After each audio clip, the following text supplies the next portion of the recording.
Welcome to Bella in Your Business. My name is Bella Vasta, and today I have Crystal Hammond with me. Crystal's been in the pet sitting industry for almost 10 years. She started her pet sitting business, Sitter for Your Critter, back in 2008 with just a handful of clients. And since then, you guys, she's grown it to over 4,000 clients. She's bought 5 companies and she just keeps going. Like, there is nothing that can stop this girl. And not only that, but she has become literally like my sister from another mister. Crystal and I have become very close this year, and I am just so excited by her. And I just have been begging her to come on this podcast because you guys, your tails are going to be wagging. You're in for a treat. Welcome to the show, Crystal. Hi, guys. I'm so excited to be here. I'm so excited to have you. The reason why I wanted to have you on, Crystal, is because buying and selling a pet sitting company is something that's seldom talked about. And while I do have a class on, everything you need to know about buying and selling a pet sitting company, you have actually bought other companies, not once, not twice, but 5 times. So that for pretty much, I've never heard of anyone else buying that many pet sitting companies. That's just, Mhm. no offense, an average Joe or an average Jill like you are, right? It's not like you're some major investor and like this retired corporate person who has all this money. You are just an average. How old are you? So I'm 34. There you go. You're Yeah. 34 and you've bought hmm 5 businesses and bought and built your own. So take me back. Take hmm me back to when the very first opportunity came for you to buy a company. What did that look like, and what intrigued you and what scared you about it? Sure. Yeah. So I had been in business. I started my business back in 2008. And so the first time I was approached was about a year and a half into my business. And she was someone that I'd known for a while, and she came to me and she was like, I'm moving to Florida. My husband has a job. Do you want to take over my business? And I'm like, what? I'm like, okay. At that point, it was like a very small, average size. It was just her, doing her business. And so I'm like, okay, I had no idea what that was going to look like. And so basically, the very first one that I did, she actually didn't even pay me. She was Wow. just so excited. Yeah, she was so excited to just have someone to refer her clients to, right? That was the biggest thing. That was the biggest thing for her because in this business, as you know, as pet sitters, it's so intimate. We become so close Yeah. with the pets, with the clients. So that the first one, I did not even give her a dime for, Wow. which I kind of feel bad about now looking back because you deserve to get paid Yeah. for a Let's business that you've grown. let's talk about that because I want the business owners to understand this because I have seen many people walk away from their hmm businesses. Yes, And yes. I want you to understand that every day you work in your business, you're building an asset. It's no different hmm than you're going and tilling land and pouring foundation and putting up the studs and building a house. And after years of doing that, if you just walk away from that house and let hobos move in, or not that you're a hobo, but Right. No, it's yeah. it's No, an asset that absolutely. you're building, you guys. So I want you to hmm really start thinking about your company as an asset. All right. It, So what happened with the second one? So the first one you kind of acquired very easily. Right, very easily. The Mm-hmm. second one came from someone that I also knew in my network, and it was a couple, and they had broken up, and so things happen in life. They just happen, Yeah. and so they had broken up. They wanted to get rid of this business that they started together, and so they approached me about it. And I knew a little bit more, right? So it was my second one. I'm like, okay. I knew that I obviously needed to hire someone, and so we got that all in place. And that one went pretty good. I learned a lot from that one. Mm-hmm. I learned that first of all, the clients are not guaranteed to stay with you, right? Teach So it, preach it. Tell yeah. us about that. Why?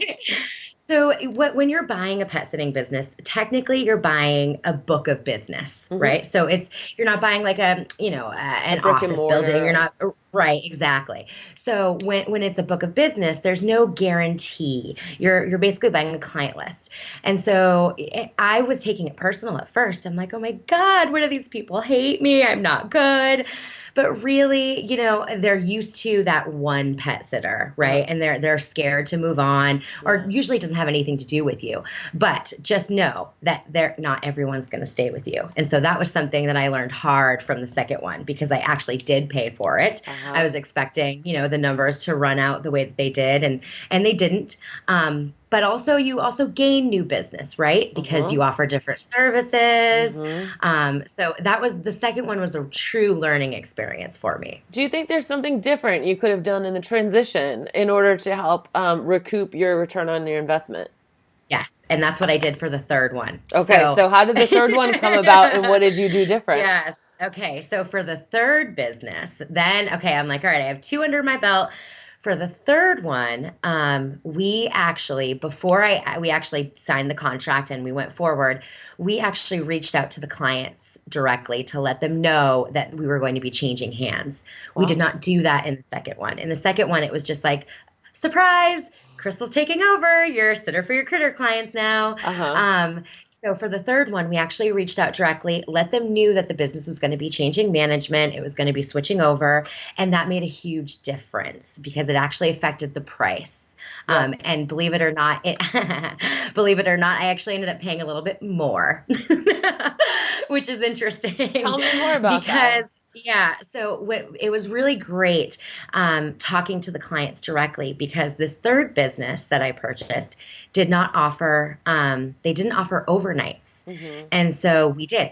And so when we let the clients know that, who Sitter for Your Critter was, what services we offered, and now that they were going to be able to have, I would say about 50% of them ended up being like, oh my God, you have overnights.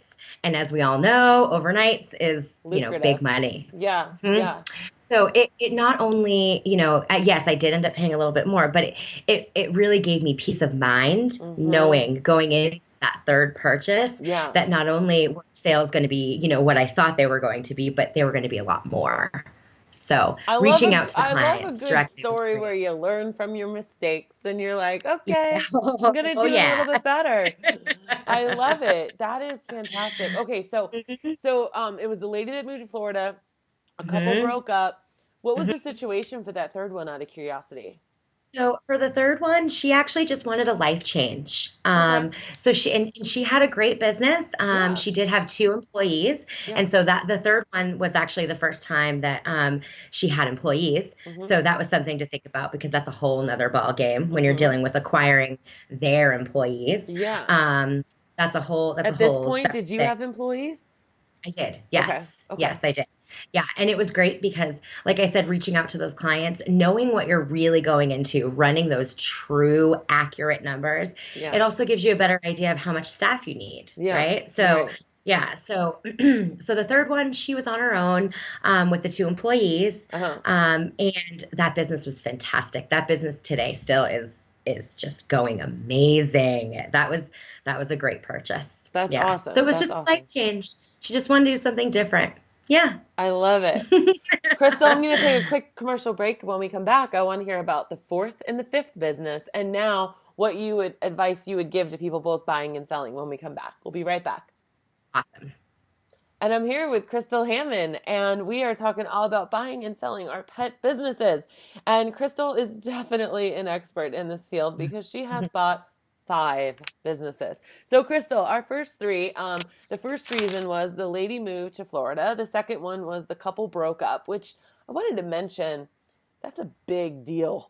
It is. When partners split, romantic or platonic, and not having a partnership agreement, even if you're married and you have a business, it's really important to have a partnership agreement. Number 3, what happened was there was just a change in life. She wanted to change. So Crystal, bring me to the 4th transaction. What did that look like? So at this point, the 4th at this point, this is the third one. And I've actually, a lot of people in the community now are coming to me like, oh my God, this lady buys us out. Awesome. I get some money. Right? They're super excited. Now you're getting a reputation.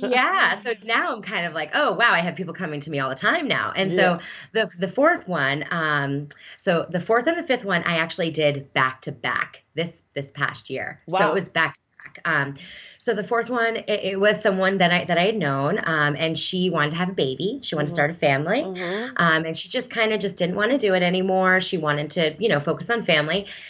And so that one was probably, just another level up. She had more staff. She had more, her numbers were fantastic. Mm-hmm. So that one was easy breezy. Tell me, And tell the me more about that. You said her numbers were fantastic. What makes numbers fantastic in your opinion?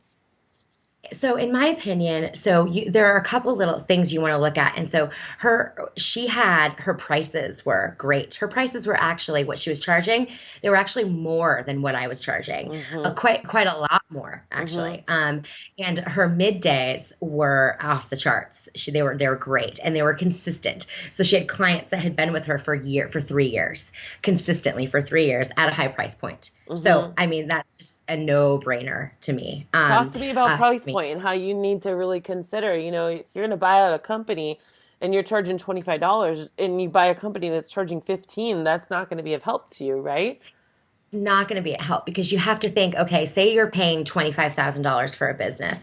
If you're paying your employees, your staff, half of that, it's going to take you double the time to recoup your investment. Mm-hmm. If your prices are higher, that gives you a little bit more wiggle room because now you're like, okay, so now you're paying an employee, but then you can section off part of your profit to go back to paying off that investment. Yeah. So you can pay your business off faster, Mm-hmm. and there's more room to grow within Mm-hmm. a visit. If you're charging $15 for a dog walk, Mm-hmm. how do you move around that? It's really Yeah. tough. You have to give your sitter at least half of that, right? Yeah. I mean, at least $7.50. I mean, so price is huge. It's a huge thing to look for, Yeah. especially when you're considering buying out a business. Yeah. And what Yeah. you did with a lot of the businesses is you swallowed them up into and absorbed them into Critter for Your Sitter, right? Except for one Yeah. maybe or something. Okay, yeah. So this is where it gets a little interesting. Okay.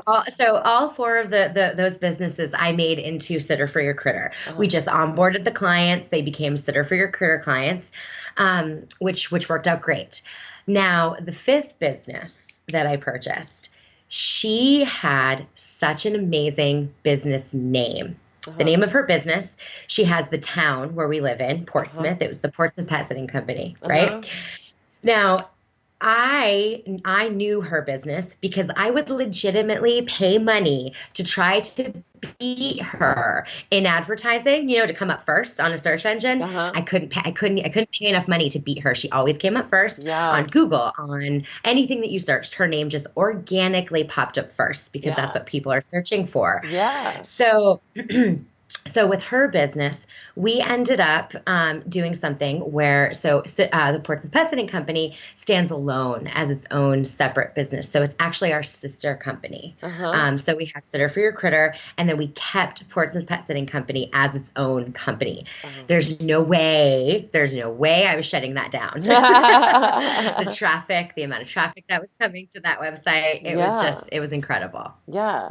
So Yeah. talk to me more So that was about different. the name of a company, what do you think that plays into? I'm always encouraging people to stop it with the cutesy stuff and the paws, PAWSD Mhm. for whiskers, spelt all funky, and it's hard to remember, it's hard to pronounce, it's confusing, and I really feel like, names and even names like Crystal's Pet Sitting, like I don't care Mhm. about Crystal, Mhm.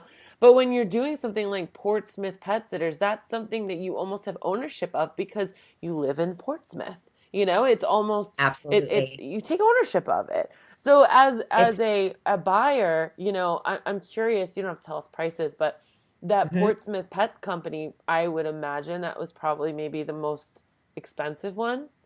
Hands down. Yeah. Hands down. Yeah. And it was, she had a great clientele. It was awesome. It was about the same as the previous one that I had Uh-huh. purchased, but Uh-huh. I paid double for hers. And that Uh-huh. was honestly, it was because of the name. It was because of that organic traffic that was coming to her. Mhm. And I actually learned a lot. Having the name, it is so important. Yeah. As we're expanding now, we're expanding into different states. We're Yeah. expanding, all over the place. And Sitter for Your Critter, that's cute. right? It's cute. Sitter for your critter. I came up with it 10 years ago when I Mhm. really had no idea what I was doing. Hmm. No, And I but love I sitter for like your it though critter. because it's not like sitter for your critters with a Z on the end of it. You know what I Right. mean? Like Yeah. It, it makes fanatical sense. Like it, you don't need spell check. right. And it's great. But like I said, I could not pay money. I could not pay Yeah, enough money to beat her, like when yeah, it came to searching. And so, yeah, and that's really what matters when it comes down to people are online, they're searching for your business, yeah. they're going to search pet sitters in the Hmm. town that you're in. Hmm. So as we've been expanding, instead of actually expanding as Sitter for Your Critter, we're actually expanding as the Newburyport Pet Sitting Company. Oh, cool. So yeah, so when I bought, we're going in as both now. We're going to Uh-huh. have Sitter for Your Critter, and then we're going to also have one that stands alone as Hmm. that name of where we're expanding to. Hmm. I like that. I like that. Tell me about Yeah. how you made these transitions. Did you do them alone? Did you have a team? Did you have a lawyer? Did you have a business attorney? Did you have a hmm CPA? Like, who helped you make these transitions? Yes. So I did. So I did have a business attorney. And one thing that I can say, always make sure you have a contract 100%. Yeah. It is worth it. Just don't go on LegalZoom. I mean, LegalZoom's there for a reason, and that's awesome. But for something like this, you want to definitely hire someone locally, someone that knows your state, someone that knows, so find someone great, a Yeah. business attorney, because it's a contract and Yeah. you need to have an ironclad contract. And because we're not buying a building or we're not, it's not something tangible. We're buying a book Hmm. of business. I cannot say enough. Please, please, please, please, please hire an attorney. Hmm. Yeah. Very important. Yeah. And as we've grown, my CPA helped us with, having a sister company. There are things that you need there. So Structure. definitely, yep. So definitely get a great CPA if you don't have one. Uh-huh. And then you need someone, I highly recommend you need someone to help you on as like an office assistant. Hmm. Hiring my office assistant was one of the best things I ever did Hmm. because it's great that you're buying out these pet sitting business, but you need the support around you or you're not going to be able to handle it. And then what's the point? Yeah. Yeah. You'll just lose them as fast as you got them. Exactly. Yes. And Yeah. then making sure you have a staff, like making sure that you're ready for all the new business. This last purchase that I bought, doing it back to back, I shouldn't, not saying I shouldn't have done them back to back, but it was a lot and we grew extremely fast. Hmm. And so I had to jump back into my business and I'm walking dogs, actually walking dogs now, which is a lot. Yeah. Yeah. Yeah. So, but you learn lessons from everything that you do. Hmm. And, I knew we were going to be busy, but I had no idea, how busy we were actually going to be. So Yeah. it was definitely a learning lesson with that one too. And sometimes you So take a make step back so you can take two steps forward too. And that's kind of absolutely. you remind me of that bow and arrow right now. You're being pulled back a little bit, but you are going Mhm. to be soaring far and high, like, Yes, just as soon as you get everything locked and loaded. All right, Crystal, absolutely. let's talk about the down and dirty. I want, from hmm your perspective, as someone who has acquired 5 businesses, tell me something that our listeners could take home to the bank tonight. Okay. And that is, what is unattractive about a company? What is the first 3 things you think that you would look at if I said, "Hey, Crystal, would you buy my company?" And hmm what's the first 3 things you're going to look at or ask me? So the first thing I do what I call kind of like a health check on a business, right? So the first 3 things I look at is one of the biggest things that I might think, why are they selling the business, right? Yeah. So I want to know what's going on. So that's the number one thing that I ask. But the first thing that I look at I look at their services. I look at their numbers. So I run their whole numbers. And that's something, believe it or not, that, not every pet sitter knows. I remember going into, the second business and I was like, so how many visits did you do last week? They had no idea, no clue. So that's one thing I can definitely recommend is know your numbers. Hmm. Know how many pet sitting visits you did last week. Know how much each one of your sitter is bringing in for you on a daily basis. Yeah. Those are all questions that, I look for, that I'm looking for, and questions that you should really know in your business. The numbers are very important. They don't lie. They don't lie. They And if do you not make lie. your decisions based off of numbers and you make your projections off of numbers, then you can Hmm. put your emotions aside. And when I talk about emotions, I Hmm. talk about fear. And most of the time, Yeah. the people that, if you were paralyzed in fear, if you were running, this is so important, Crystal, for people to understand that are listening right now. If you were fearful, if you were living in your emotions, there's no Hmm. way you would have bought all five of those companies and still be going forward. There is no Absolutely. difference. You have been given the same exact opportunities as everybody else. The difference is that you weren't fearful and you walked through Hmm. those doors and created a team around you to help support your momentum forward.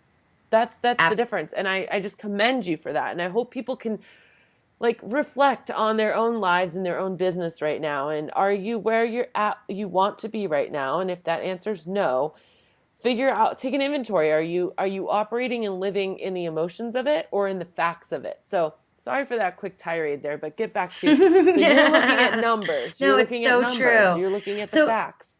absolutely, yeah. So know what you're doing, on a daily basis, what's coming in, what's going out. The other thing that I really look for are what do their systems look like? Good Do they job. have systems, first of all, because they might not have any systems whatsoever. So Yeah. if they're just kind of flying by the seat of their pants, they don't have a scheduling software, they're writing stuff down still old school on a paper, believe it, there are a lot of pet sitters that still do that. I And know. Please don't. they, Even if you're solo, you need to have software system, you especially if you're need solo, you need a software system. You really do. And that software system will actually make your life so much easier. It'll tell you all the numbers, right? So Yeah. it'll tell you how much each sitter's bringing in. It'll tell you what you're Yeah. making every day. So I look for systems. I look for, how are they training their employees? Do they have a system around that? How are they marketing? Do they have a marketing system? Are they marketing? Uh-huh. Is there what's being left on the table? What are they Uh-huh. leaving on the table? How much money is being left on the table? So Yeah. those are all like there's a lot that goes into it. But those are some quick things that I can do like a quick like little health check on. I love it. So number one, their why. Number two, run the numbers, and number Mhm. three, their systems. Because you don't Absolutely. want to walk into a mess Right. or have to be Yes. picking up a mess. Oh, Crystal, it's just so And if you do, invigorating. you just end up paying a lot less for Yeah, that's true. That's it. true. Yeah, because sometimes you already have your own systems that you can just absorb Right. them Yeah. into for Yeah. sure. Yeah. Sorry, didn't mean to. But it's a good bargaining tool to say, well, this is that's a really good devaluation of a company. Mhm. Well, It is. sorry, it's I'm gonna have to do all this work, even though you might have another plan for it. It's a Hmm. great way to bargain down the dollar amount. It Absolutely is. is. Crystal, it's been invigorating listening to you and I'm so excited at the light that you're going to shine and inspire so many pet sitters out there. If you guys are listening to this right now, I want you to go back to whatever post you found. I want you to post about it. I want you to find Crystal. I want you to thank Crystal. I want you to go check out the sitterforyourcritter.com. I want you to just like and subscribe to the podcast so you always have a new fresh one in your episode. Now, Crystal, I always like to leave our listeners with the last word from you. So what is your last piece of valuable advice or mindset that you could leave them with? I think my last piece of advice would be enjoy this journey. If you really are thinking about buying or selling a business, enjoy the process, enjoy your journey. What we do is amazing. We love it. It's great. We get to play with dogs and cats all day. It's fantastic. But love the journey and know your numbers. That's Amen, hands down the best sister. thing I can say. Amen, sister. Drop that mic. At that, you guys remember, always keep jumping.